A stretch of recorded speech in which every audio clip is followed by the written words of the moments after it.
Onda, auto da fè, un mondo senza testa, una testa senza mondo, un mondo in testa. Conoscevo come adesso ed ego non mi absolvo neanche quando mi confesso dei peccati che ho commesso. Un'auto da fè. Bentrovati, un'altra puntata di Auto da Fè qui su Radio Libertà. Ho il piacere quest'oggi di ritrovare il professor Ugo Volli, che qualcuno di voi forse ricorderà. Buongiorno professore, grazie per essere di nuovo con noi. Qualcuno ricorderà perché io ho avuto l'onore di essere conduttore di una sua rubrica qui su Radio Libertà, tanto tempo fa, ma neanche tantissimo tempo fa, per cui grazie per essere ancora con noi.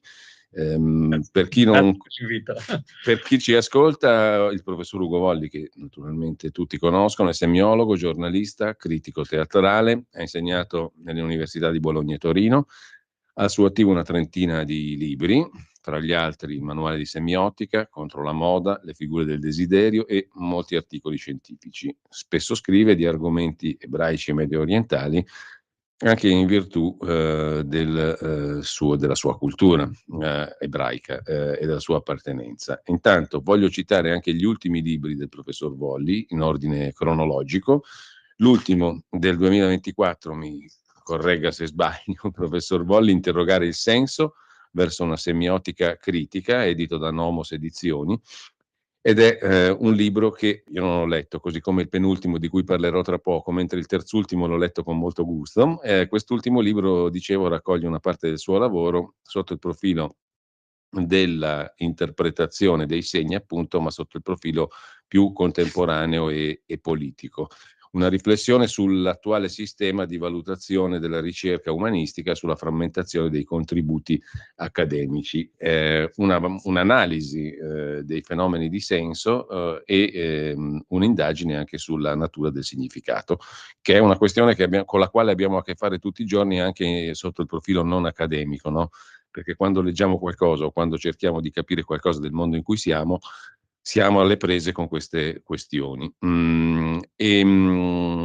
L'altro libro invece del 2023 è un libro che affronta un tema del quale poi parleremo e si intitola La Shoah e le sue radici, un percorso didattico, edito da Marcianum Press, e si occupa di una questione che mi sembra nel libro è definita necessaria, cioè la necessità della didattica della Shoah. Necessaria perché? Perché così almeno capiamo perché ogni anno c'è la giornata della memoria e cosa significhi.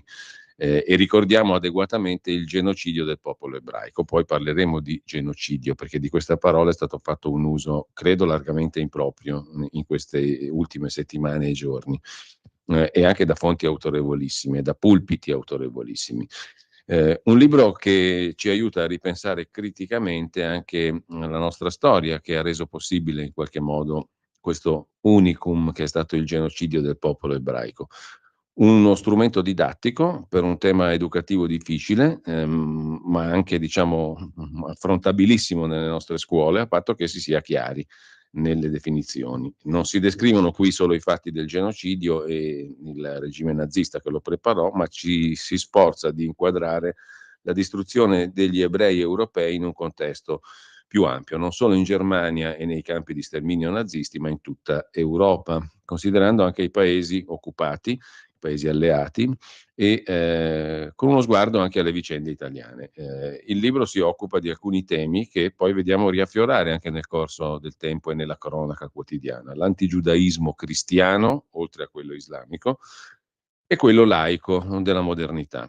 Si descrivono i processi ai criminali nazisti, la presa di coscienza del significato della Shoah e la rinascita attuale, altro tema di estrema attualità, appunto, dell'antisemitismo sotto forma di antisionismo. Quanta gente dice io non sono contro gli ebrei, ma sono contro Israele o contro il governo Netanyahu o contro il governo XY. Sono in realtà contro lo Stato di Israele, che significa poi essere non tanto distanti da chi adottava le soluzioni finali. Una particolare attenzione viene dedicata anche appunto alle parole che definiscono questi fenomeni storici: Shoah, Olocausto, genocidio, crimini contro l'umanità, antisemitismo e antigiudaismo.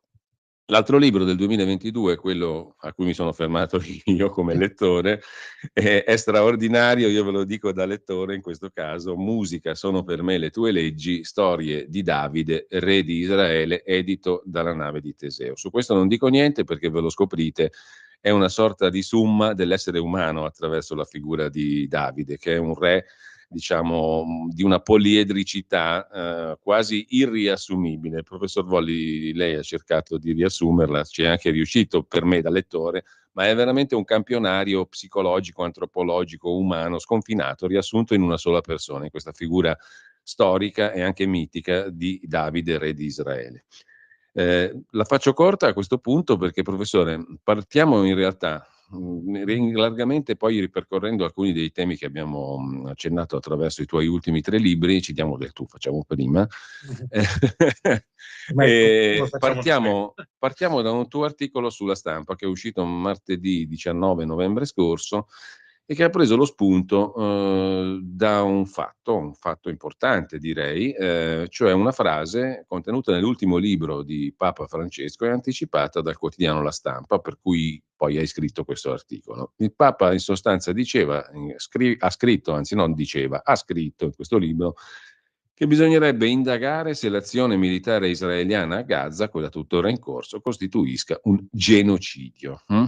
Tu sei partito da qui e io mi fermo subito qui e ti lascio la parola perché dicevo prima nel tuo libro sulla Shoah e le sue radici, tu ti occupi proprio dell'appropriatezza delle parole, perché essere appropriati nelle parole significa anche essere appropriati verso la storia, verso la verità, diciamo, e verso i fatti. Perché il Papa usa questa parola? Questo, tra l'altro, in uno scritto, no? Qualcuno lo ha notato, Ruth Dureghello, già a capo della comunità ebraica romana, ha giustamente osservato che il Papa lo ha scritto, quindi non è una cosa sfuggita dal suo seno, è una cosa che ha scritto, quindi c'è una finalità, una strategia. Professore. Sì, fra l'altro fonti autorevoli, cioè i palestinesi che lui ha ricevuto l'anno scorso, subito dopo aver Le ricevuto famiglie degli ostaggi gli israeliani. ostaggi per pareggiare il conto, hanno testimoniato che lui già lì aveva usato la parola genocidio. Allora, non sento bene. Ecco, anche se poi il segretario di Stato Parolin ha cercato di dire che non era proprio così, eccetera, però insomma Però insomma c'è stata, lo hanno detto le famiglie dei palestinesi. c'è stata questa cosa e oggi giravano sui giornali delle fotografie in cui lui ha ricevuto un'altra donna palestinese con una specie di sciarpa al collo dove si diceva dal fiume al mare. Allora cerchiamo di andare con ordine. Intanto, genocidio è una parola che è stata proposta da un giurista ebreo nato fra la Polonia e l'Ucraina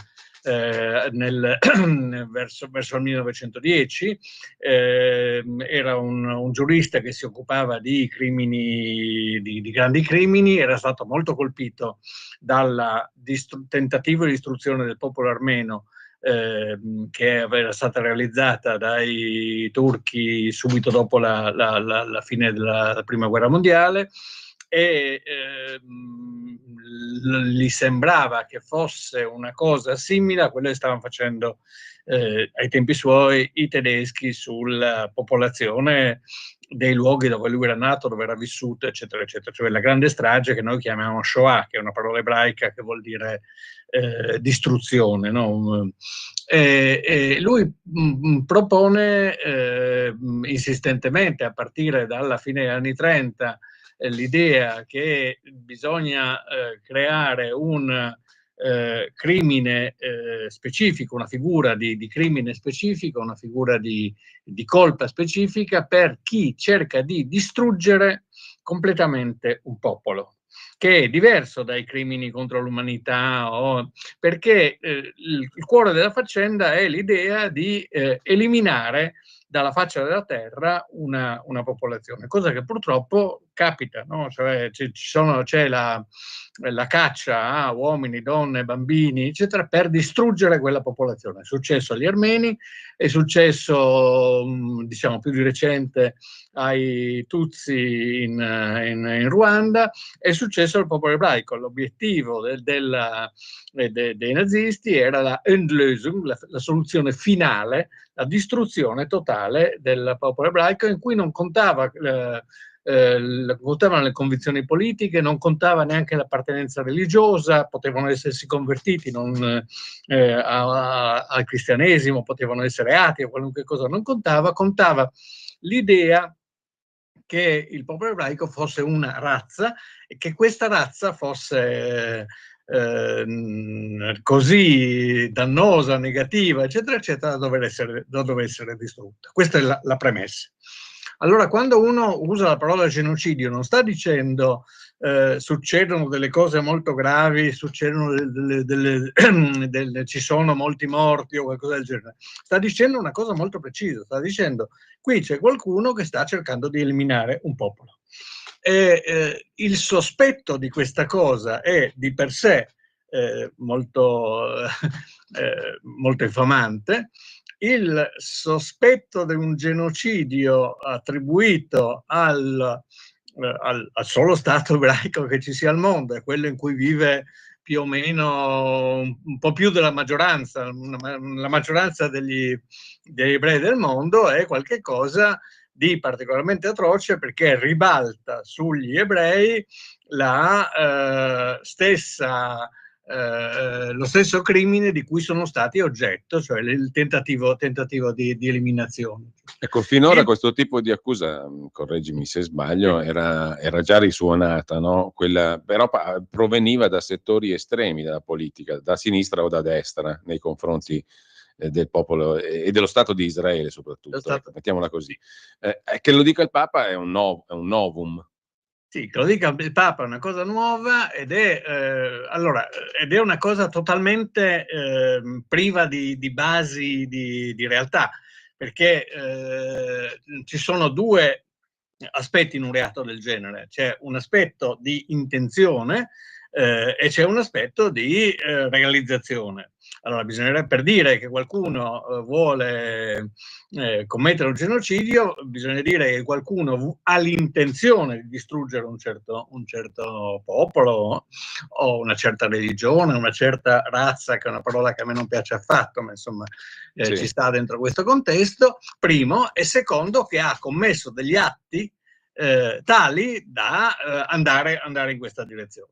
Allora, la cosa è totalmente insensata, prima perché Israele non ha mai detto in alcuna dichiarazione ufficiale, in alcuna situazione, in alcuna scelta parlamentare, in alcuna scelta governativa, di avere l'intenzione di distruggere i palestinesi, anche perché i palestinesi sono in realtà un pezzo di una cosa più grande. Su questo sono d'accordo anche loro, che è, diciamo, il grande popolo arabo che conta 500 milioni di persone intorno a Israele. L'idea che gli israeliani, che sono 8 milioni, vogliono distruggere il 500 è un po' la storia del topo che vuole picchiare l'elefante, no? Ha poco senso. Ma non è mai stato detto, non è mai stato pensato, non è mai è totalmente lontano dall'intenzione. In Israele c'è una minoranza consistente, intorno al 20% di arabi, che talvolta si definiscono palestinesi, comunque appartengono a quel territorio,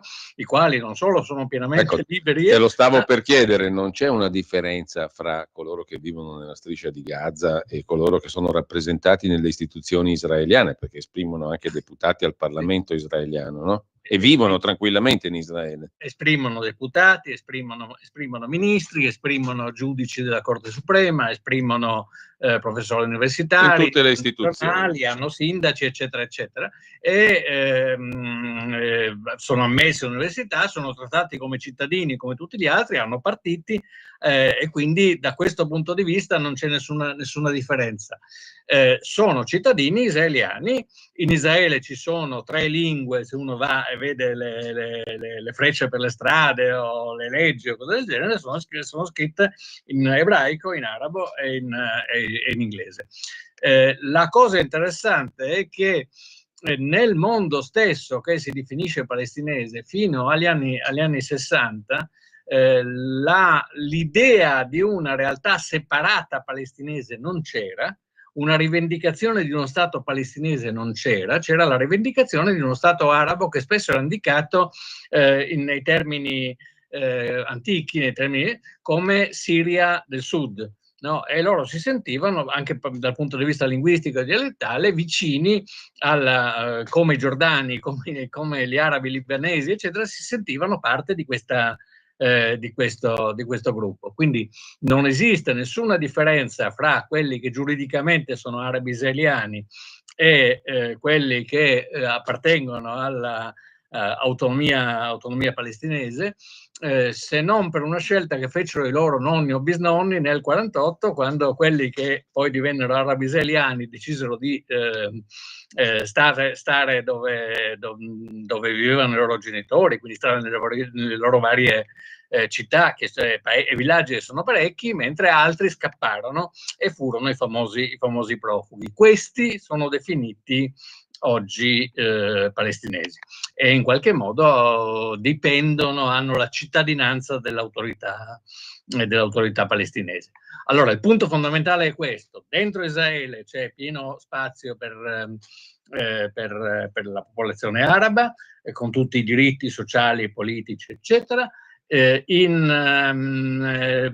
Chi vuole, per esempio nella popolazione di Gerusalemme, chi dalla popolazione palestinese vuole prendere la cittadinanza israeliana e accetta le leggi dello Stato, cioè come fa chiunque entri in una comunità politica, può farlo, può fare domande e può farlo, e viene accolto se non ha carichi penali e cose del genere, e quindi non c'è strutturalmente nella dichiarazione di indipendenza che fonda Israele, eccetera, non c'è alcuna indicazione della volontà di distruggere il popolo palestinese, il che sarebbe assurdo peraltro dal punto di vista logico. Sul piano fattuale, qui c'è un problema molto complicato che riguarda le cifre della guerra di Gaza. Voglio interromperti solo per un attimo, perché nella definizione di genocidio si comprende anche non soltanto l'eliminazione fisica, no? Delle persone appartenenti a un determinato gruppo etnico, razziale, religioso, eccetera, ma anche l'eliminazione di tutti i segni di quella cultura, religione, eccetera. Quindi un'opera di sterminio pianificata e totale, no? Allora, a me viene difficile di applicare questa definizione al territorio di Gaza, anche perché il territorio di Gaza ha una sua formale autonomia già dal 2005. E invece ho sentito molto poco ragionare su questo punto, cioè su cosa è stato fatto dell'autonomia di questo territorio, che poteva essere un embrione di qualcosa di positivo, cioè dove sperimentare forme magari appunto statuali, che avrebbero potuto poi preludere a quella famosa questione dei 2 popoli, 2 stati, o comunque costituire un embrione interessante di sviluppo di uno Stato autonomo, magari anche democratico per quanto possibile.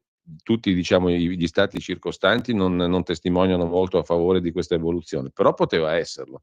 Quindi nessuno si è domandato cosa è stato fatto dell'autonomia di Gaza, se non trasformarla in una sorta di arsenale, come abbiamo visto sostanzialmente, perché c'è poco da... Questi sono i fatti, mi sembra, no, professore? Non è che possiamo prescindere dai fatti per valutare le cose. Come si fa ad applicare un concetto di genocidio a una realtà come Gaza? Sì, allora vado anch'io, faccio anch'io un passo indietro.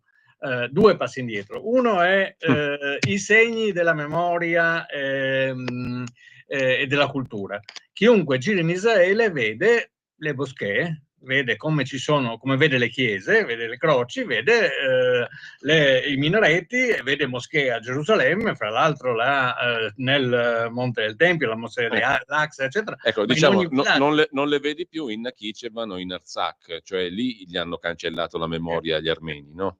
Sì, ma non c'è, cioè, voglio dire, non c'è assolutamente, non c'è mai stato assolutamente nessun tentativo di cancellare la cultura araba. Questo era il primo passo, per dire non esiste una volontà di questo tipo. Il secondo passo che riguarda Gaza è questo. Allora, Gaza faceva parte del mandato britannico di Palestina, che era quello che dopo la prima guerra mondiale si fece del pezzo dell'impero turco che stava, diciamo, fra il fiume Giordano e il mare. Fecero un mandato, questo mandato aveva come obiettivo quello di diventare uno stato, una patria per il popolo ebraico, e questo mandato fu diviso in due parti. Una parte fu assegnata, diciamo, al popolo ebraico, una parte araba, che attualmente è la Giordania. Gaza faceva parte di questo Stato. Nel 1948, quando ci fu l'indipendenza di Israele, una serie di stati, 8, fra cui l'Egitto, invasero Israele da tutte le parti e si ridisegnarono i confini, e Gaza restò nel territorio dell'Egitto. Egiziana. Israele conquistò questo territorio nel 67, nella guerra dei 6 giorni, e cercò poi di riconsegnarlo all'Egitto insieme al Sinai, che aveva conquistato e riconsegnò all'Egitto. L'Egitto non lo prese, non lo volle, perché non voleva gestire quella popolazione, e quindi Gaza restò sotto la sovranità israeliana, senza essere mai annessa, restando dopo una serie di cose di episodi di terrorismo, eccetera, eccetera.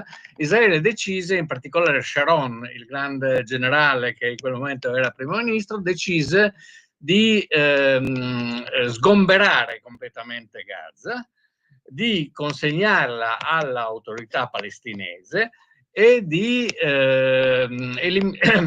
sgomberare le famiglie che avevano costruito degli insediamenti lì. Sì. Quindi dal 2005 Gaza non è che sia autonoma rispetto a Israele, è fuori dallo Stato di Israele, non c'era nessuna forma di potere. Si pensava che grazie agli aiuti internazionali, essendo un territorio fertile, affacciato sul mare, anche benedetto da belle spiagge, natura, ci eccetera, fu anche lo sgombero dei coloni israeliani, degli israeliani, ci fu anche lo sgombero forzato degli israeliani. Fu uno sgombero piuttosto difficile, eccetera, ma sostanzialmente nel 2005 non c'era più un israeliano a Gaza. Gaza era stata consegnata all'autorità palestinese e poteva diventare un luogo, qualcuno favoleggiava una Singapore del Mediterraneo, cioè un luogo di industria, di commerci, di turismo e di modernità.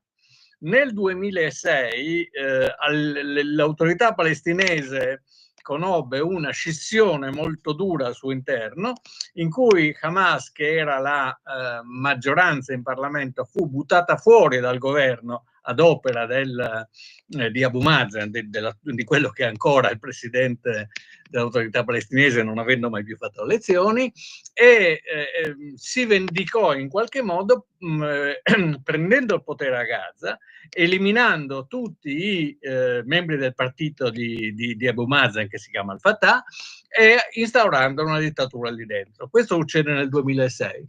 Da allora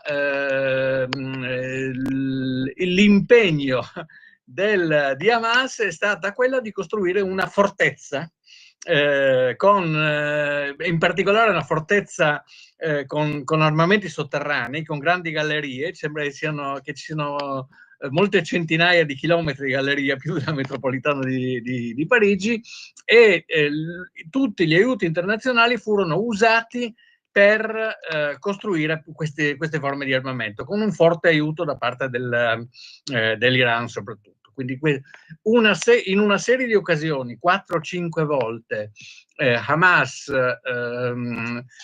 prese l'iniziativa di bombardare Israele con i missili che aveva, che riceveva, ed ebbe risposte limitate, cioè ci furono delle operazioni che spesso non comportavano l'ingresso dell'esercito israeliano a Gaza, ma dei bombardamenti e delle cose del genere, in maniera tale da bloccarli. Ora bisogna immaginare, stiamo parlando di un territorio molto piccolo, Gaza è come una provincia italiana più o meno, cioè sono una striscia larga circa 15 km, lunga 40, cioè non è una regione, diciamo, è come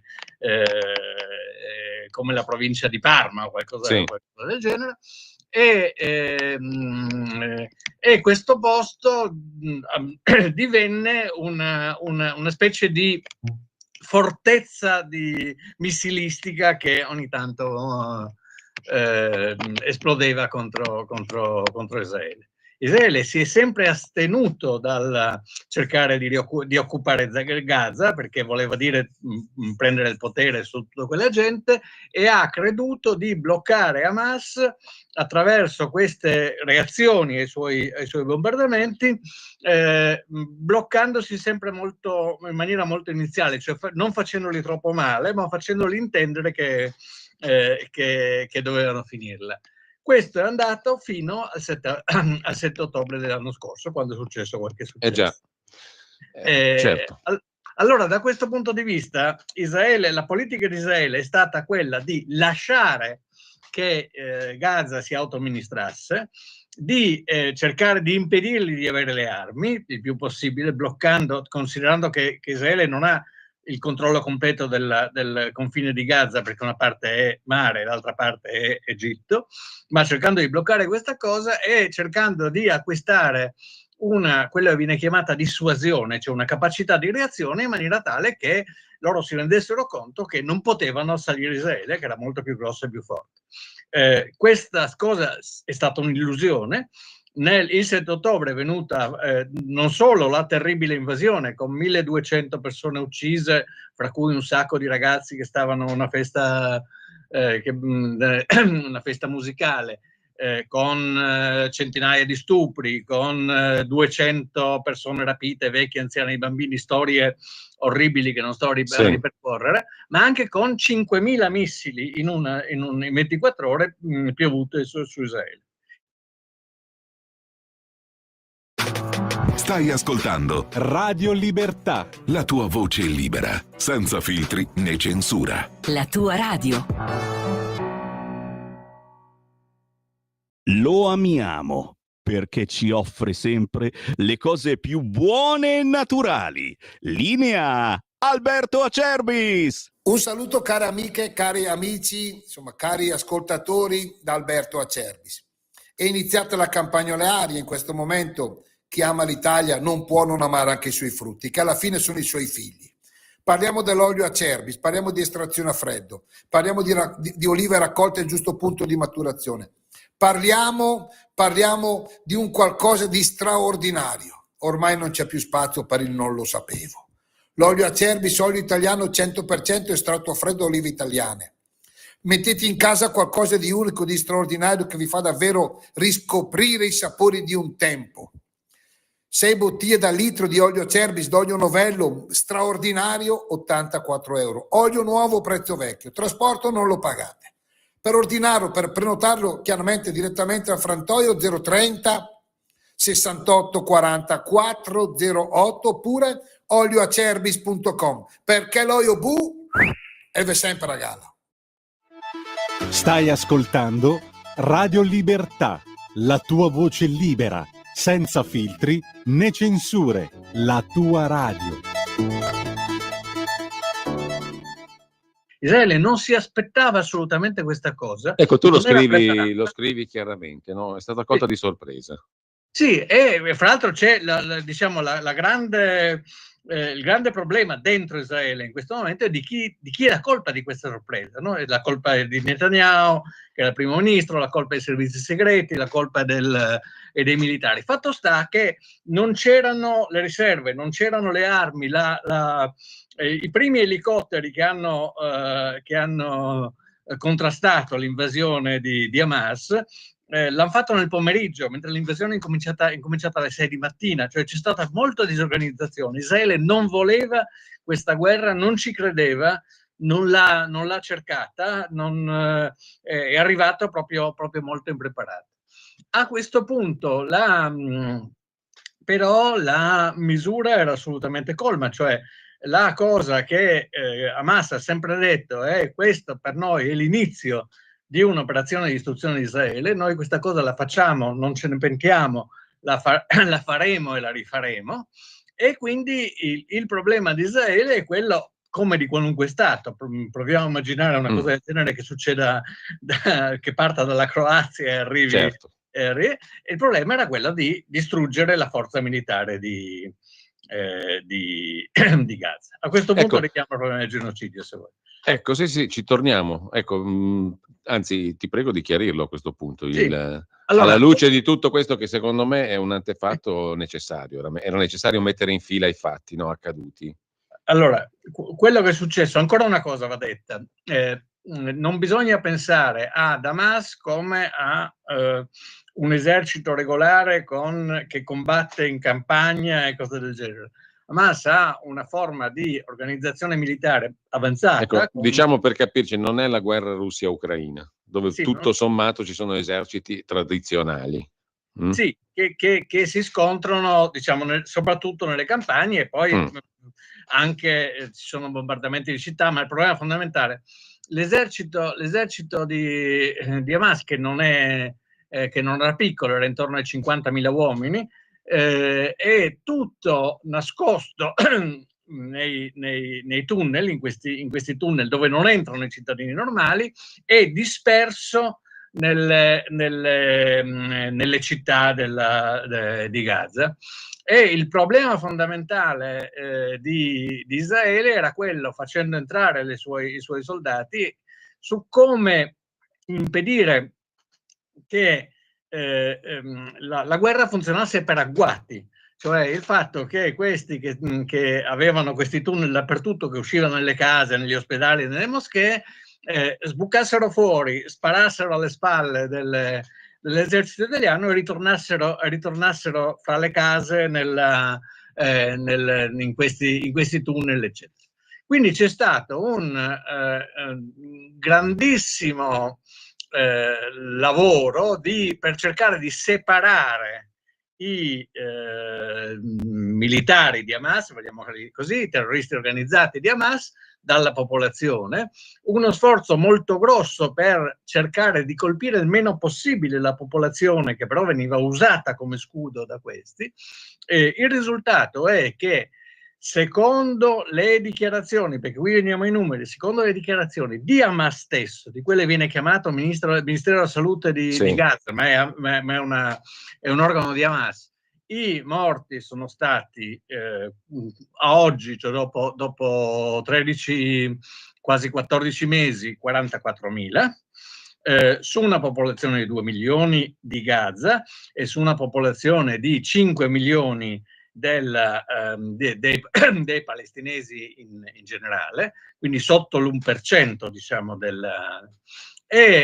l'ONU ha dichiarato di recente che in realtà di questi 44.000 non era in grado di fare i conti, che a lui risultavano per certo 8.500 morti. Israele dice di aver ucciso circa 17-20.000 militari dall'altra parte. In ogni caso siamo a un livello fra lo 0,10% e l'1% della popolazione. Questo sono cifre terribili, perché naturalmente ogni morte è una morte, quindi ogni persona che si compare. E però sono cifre assolutamente basse per quanto se confrontate con quello che è successo durante tutte le guerre del mondo, quello che è successo a Milano con i bombardamenti americani, quello che tutta l'Italia del Nord in realtà, quello che è successo in Vietnam. Insomma, è ben difficile con questi numeri parlare di intenzione di distruggere un popolo, no? Sì, anche perché, diciamo, Israele, se è una cosa che ha sicuramente, è una grande aviazione, che Hamas non è in grado, non era mai stato in grado di contrastare. E con l'aviazione quello che uno può fare è prende e bombarda indiscriminatamente, no? E quindi fa decine di migliaia di morti al giorno in quel caso in zone fittamente urbanizzate. Questo non è mai successo.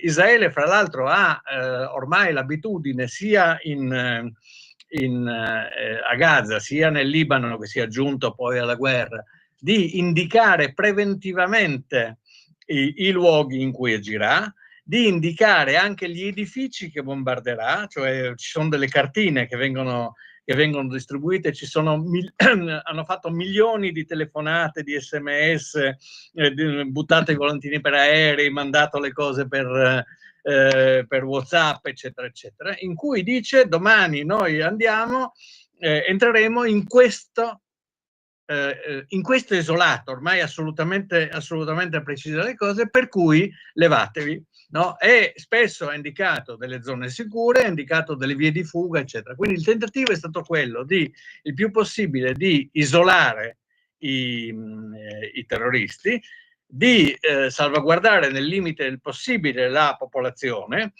certamente dando forti disagi alla popolazione. Peraltro quello è diciamo, un piccolo stato in guerra.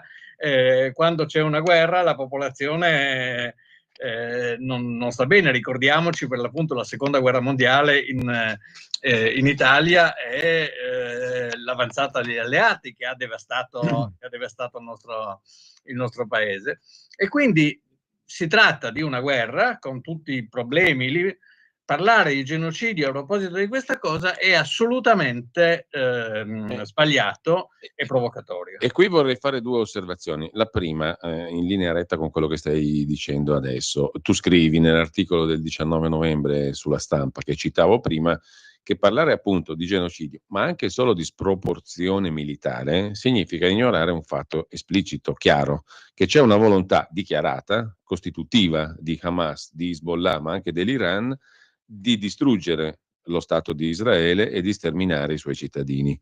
Questo è un proposito genocidario, mi sembra di poter dire, no? E la minaccia non è solo proclamata, ma è anche attuata. Se non avesse avuto l'Iron Dome, cioè la copertura, diciamo, contro le decine di migliaia di attacchi missilistici, Israele avrebbe visto tramutarsi in realtà questo proposito, no? Quindi anche questo va tenuto in conto. La seconda domanda riparte dal pontefice. Siccome dicevamo è una novità questa affermazione di genocidio attribuito a Israele nei confronti del popolo palestinese da parte del Papa, uno si domanda qual è la strategia, qual è il fine, perché è anche un atto politico questo, no? Quindi non c'è più nessun parolin che possa a questo punto ridimensionare l'affermazione. Dove si vuole arrivare? Perché? Visto che è un atto politico questo, non solo religioso. Allora, partiamo dal primo punto. Su Israele sono piovuti in quest'anno di guerra circa 50.000 missili, no? Che fra l'altro arrivano sia da Gaza, sia dal Libano, sia dall'Iraq, sia dallo Yemen, sia dall'Iran. Il punto di partenza di questa cosa, è bene dirlo perché questo poi non è Gaza, il punto di partenza è l'Iran. L'Iran che ha deciso di fare guerra a Israele. L'Iran è lontano da Israele come l'Italia dalla Svezia, sono più di 1.000 chilometri, e non ci sono ovviamente punti di contatto, non ci sono rivendicazioni, eccetera, c'è solo la volontà di distruggere quelle loro chiamano l'entità sionista, perché in realtà questo sta dietro un disegno imperialistico dell'Iran, che vuole usare la sua capacità presunta di distruggere Israele per assumere l'egemonia rispetto a tutto il mondo musulmano. Ma questo è un discorso molto grosso su cui eventualmente torniamo. La cosa fondamentale è che Israele ha costruito nel corso del tempo una serie di difese dei suoi cittadini, che sono sia gli antimissili, con cui ha abbattuto questi razzi missili che arrivavano da tutti questi posti, sia ha costruito rifugi e difese, eccetera, dove la gente scappa regolarmente. Chi è stato per essere concreti, chi è stato nelle cittadine vicino a Gaza ha visto non so, delle fermate dell'autobus che hanno un soffitto, sono tettoie, solo che invece di essere tettoie come da noi, diciamo di antipioggia, sono spesse 50 centimetri di cemento armato. No? Chi ha visto, io l'ho visto, ho visto gli asili nido, e ho visto gli asili nido anche lì senza finestre, chiusi, protetti contro i missili. Quindi c'è questa cosa che si cerca di difendere in tutti i modi i cittadini, e non si usano queste cose come presidi militari, ma come presidi di difesa civile, eccetera. Quando è successo che missili provenienti da Gaza, provenienti dal Libano, colpissero delle persone che non avevano questa difesa, è successo in un villaggio druso del Golan. A un certo punto hanno ammazzato una ventina di bambini, e quindi c'è una volontà c'è la volontà di distruggere il popolo ebraico. Questo è detto molto chiaramente. A Teheran c'è una specie di orologio che fa il conto alla rovescia del tempo che manca alla distruzione del popolo ebraico, e c'è anche il tentativo molto concreto di farlo. Quindi se c'è una volontà genocida, l'hai detto bene, è la volontà genocida di chi vuole distruggere Israele e sterminare i suoi abitanti. È una cosa che continuamente viene ripetuta in tutti i comizi, in tutte le spesso anche nelle moschee, eccetera, eccetera. Cioè, del resto, professore, e qui torniamo al Papa, io ragiono grossolanamente, tu mi correggerai se le cose sono improprie dal mio punto di vista, perché a me viene da dire proprio con riferimento alle parole del Papa, che se c'è appunto un proposito genocidario, come quello concretamente di cui abbiamo parlato adesso, che è costitutivo per esempio di Hamas, no? La Costituzione di Hamas recita questo: l'Iran c'ha il contatore, il countdown, il conto alla rovescia. Cioè è chiaro, a me viene da dire un'altra cosa, forse è scorretta, forse è sbagliata, forse è impropria, però è il Corano stesso che contiene queste affermazioni genocidarie. Dal mio punto di vista di lettore semplice, ho cercato di leggerne le più diverse versioni, ma quello che viene fuori è indubbiamente questo. E allora, se c'è un testo religioso che contiene questi propositi, un capo religioso come è il Papa credo che dovrebbe saperlo. Forse Benedetto XVI lo aveva magari illustrato in maniera più chiara. Questo Papa non lo so se, diciamo, lo occulta questo aspetto, però forse dovrebbe tenerne conto quando fa affermazioni che dal campo religioso poi trapassano immediatamente in quello civile, umano, antropologico e politico. Allora c'è qualcosa che mi stona in tutto questo, no? Dal tuo punto di vista, cos'è che non quadra? A me non mi quadra niente di tutto questo ragionamento, perché è un ragionamento che ti fa pensare male, ti fa pensare che ci sia una condivisione di fondo di tutti quei propositi genocidari contro Israele, che alla fine sono quelli più, e allora sono forse più onesti coloro che li esplicitano, che mettono il contatore alla rovescia. Sì, secondo me c'è un piccolo ragionamento in più da fare. La distruzione di Israele è per diciamo questo mondo islamista, jihadista, eccetera, la premessa alla conquista del mondo, e in particolare alla conquista. Il loro obiettivo, spesso proclamato, che risale a Maometto, è Roma. Roma perché Roma era il simbolo, poi per loro Roma era Costantinopoli, eccetera. Però insomma loro continuano a dire prenderemo Roma. No. E l'idea è che bisogna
tua madre, certo. allora Gli anch'io dai un pugno. gli darei un pugno. Allora è strano perché sembrerebbe che lui autorizzi i musulmani a dare il pugno, ma gli altri no a dare il pugno se non ti insultano tua madre ma te la scannano, no? Perché questo è il caso. Allora io mi permetto di dire una cosa politicamente scorretta. La mia impressione è che più che c'è un fondo di antigiudaismo cristiano antico, eccetera, ma su cui non vale la pena di tornare, perché secondo me il punto non è quello. Il punto è che ci sono degli ambienti della Chiesa e probabilmente anche il Papa che danno per scontato che arriverà il dominio islamico sull'Europa. Realpolitik, insomma. E si schierano in maniera tale da avere un buon rapporto con la futura potenza dominante. Cioè, questa è la mia impressione. Mi precostituisco un credito, diciamo così. Sì, in qualche modo io sono più...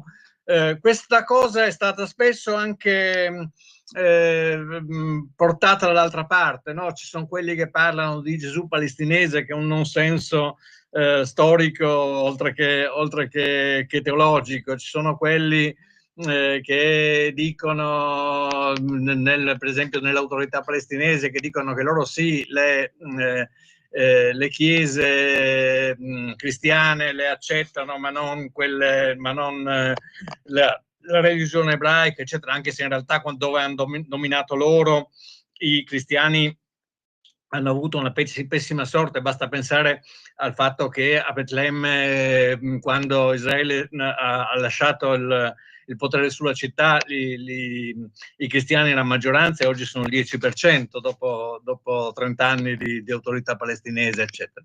E quindi l'idea è comunque quella di cercare una specie di accordo, no? Il Papa ha ricevuto il massimo dignitario del centro culturale dell'Università Al-Azhar del Cairo, il quale in sua presenza ha letto un brano del Corano che sostanzialmente preconizzava la conquista e l'annullamento degli infedeli, cioè gli ha fatto una specie di insulto in faccia, ma lui non ha reagito. E quindi c'è, secondo me, una posizione politica di schieramento a favore del mondo musulmano, in particolare a favore dell'Iran e dei palestinesi, eccetera, eccetera, in funzione anche e soprattutto anche occidentale. Cioè l'idea è il mondo europeo, il mondo euroamericano, questo spazio in cui viviamo con le sue libertà, con i suoi difetti, eccetera, eccetera, è una cosa che al Papa non piace, mentre il mondo islamico è un mondo in cui comunque c'è una prevalenza di una fede che magari non è la sua e la nostra, ma a lui sembra comunque meglio. L'impressione è che ci sia un schieramento da questo punto di vista, mentre il Papa precedente vedeva il pericolo dell'Islam e della sua intolleranza, della cancellazione del cristianesimo, che vedeva la spada, diciamo. sì, vedeva questa cosa qui. Francesco invece ha una forte antipatia per il sistema in cui viviamo. Diciamo che c'è parecchio da dubitare circa l'efficacia di questa realpolitik, però sì, non è mai, queste cose non sono mai andate bene, però di fatto abbiamo a che fare con questo. Io aggiungerei una cosa, però, che è questa, che non bisogna pensare che la Chiesa sia isolata in questa faccenda. Cioè esiste una antipatia contro Israele, che è un'antipatia contro l'Occidente, contro il nostro modo di vivere, eccetera, è una specie di fascino per le dittature che passa per gran parte dell'elite intellettuale, no? Che passa per gran parte della stampa, eccetera. E su questo si innescano dei ricordi vaghi, antichi di antisemitismo, gli ebrei crudeli, i bambini e tutte queste cose qui. Ma sostanzialmente è vero quello che diceva Giorgio Lamalfa, credo, Spadolini, non sono stata una citazione un po' incerta, che diceva: la libertà dell'Occidente si combatte per la libertà dell'Occidente si combatte sotto le mura di Gerusalemme, e lo diceva negli anni 60. Allora è vero che questo piccolo Stato, che ha 10 milioni di persone e che ha intorno a 500 milioni di arabi, che ha realizzato innovazioni economiche, tecnologiche, eccetera, straordinarie, è vero che è una specie di bandiera della libertà di pensiero, della libertà di vita, in qualche modo dell'Occidente, ed è vero che per questo è odiato. No, questa è e quindi una serie di cose che accadono all'ONU, alle corti di giustizia, di cose che si vedono sui giornali, nelle università soprattutto, non ha a che fare semplicemente con l'antisemitismo, ma ha a che fare con l'odio per la libertà. E questo anche negli Stati Uniti. E questo anche negli Stati Uniti. Qui c'è una cosa, attenzione, negli Stati Uniti, da parte poi dei luoghi più prestigiosi sul piano culturale, non sono antisemiti i deprecabili, come si chiamava, i disgraziati, come li chiamava i deplorables, che hanno eletto Trump, hanno questo vizio. Le grandi università, Harvard, i grandi giornali, New York Times, Washington Post, eccetera, eccetera. Questa è la situazione, e questo secondo me fa pensare malissimo, fa temere moltissimo per il nostro futuro, perché, lo ripeto, non si tratta di Israele. Si tratta del nostro mondo, si tratta della libertà. A me diciamo, mi stupisce sempre questo passaggio qui, il motivo per cui questo passaggio non è chiaro alla maggioranza di noi che siamo nati e cresciuti in questo mondo, che dovremmo difenderne i presupposti e le fondamenta, no? Per me è una identificazione automatica questa. Cos'è che osta, professore? Avete ascoltato Auto da Fè. Qui Parlamento. Buongiorno a tutti. La seduta è aperta. Invito la deputata segretaria a dare